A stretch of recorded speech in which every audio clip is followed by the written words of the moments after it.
আজ আমি একটি নিরামিষ সজনে ডাঁটার রেসিপি আপনাদের সাথে শেয়ার করব।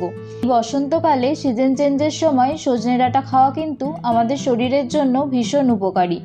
বাই দ্য ওয়ে, হাই, আমি Pooja. Welcome to my channel Pooja's cooking corner. চলুন দেখে নেওয়া যাক আজকের রেসিপি, সজনে ডাঁটার সর্ষে পোস্ত। উপকরণে আমি প্রথমেই নিয়ে নিয়েছি সজনে ডাঁটা 300 গ্রাম, আলু 2টো, কালো সর্ষে 2 টেবিল চামচ, সাদা সর্ষে 1 টেবিল চামচ, পোস্ত 2 টেবিল চামচ, হলুদ গুঁড়ো 1/2 টেবিল চামচ, লঙ্কার গুঁড়ো 1/2 টেবিল চামচ, শুকনো লঙ্কা 1টা, কাঁচা লঙ্কা 2টো, সর্ষের তেল পরিমাণ মতো, কালো জিরে সামান্য পরিমাণ, নুন পরিমাণ মতো। প্রথমে আমি একটি বাটিতে 2 টেবিল চামচ কালো সর্ষে, 1 টেবিল চামচ সাদা সর্ষে এবং 2 টেবিল চামচ পোস্ত দিয়ে সামান্য পরিমাণ জল দিয়ে ও একটা শুকনো লঙ্কা দিয়ে মিক্সারে একটা পেস্ট বানিয়ে নেব।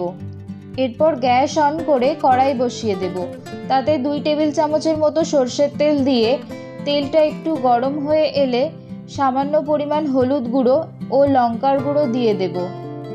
এরপর আগের থেকে লম্বা করে কেটে ধুয়ে রাখা আলুগুলো দিয়ে দেব এবং স্বাদ মতো নুন দিয়ে ভালো করে নাড়াচাড়া করে ভেজে নেব।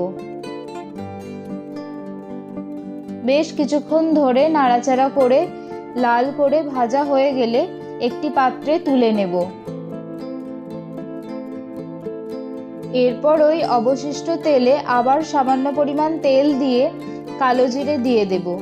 এরপর আগের থেকে বানিয়ে রাখা সর্ষে পোস্তর পেস্টটা দিয়ে দেব। এর সাথে সামান্য পরিমাণ হলুদ গুঁড়ো, 1/2 টেবিল চামচের মতো লঙ্কার গুঁড়ো দিয়ে মশলাটা বেশ কিছুক্ষণ ধরে নাড়াচাড়া করে নেব। এরপর মশলা থেকে তেল ছেড়ে এলে আগের থেকে কেটে ধুয়ে রাখা কচি সজনে ডাঁটাগুলো দিয়ে দেব। দিয়ে ভালো করে মশলার সঙ্গে ডাঁটাটা মিশিয়ে নেব। ভালোভাবে মেশানো হয়ে গেলে পরিমাণ মতো জল ও স্বাদ মতো নুন দিয়ে দেব।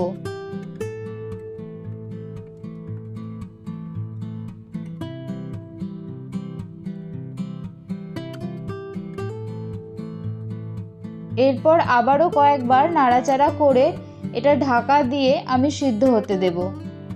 3 থেকে 4 মিনিট পর আমি ঢাকা খুলে দেব এবং যেহেতু কচি ডাঁটা তাই খুব ভালো সিদ্ধও হয়েছে। এরপর আগের থেকে ভেজে রাখা আলুগুলো দিয়ে দেব, দিয়ে ভালো করে নাড়াচাড়া করতে থাকবো।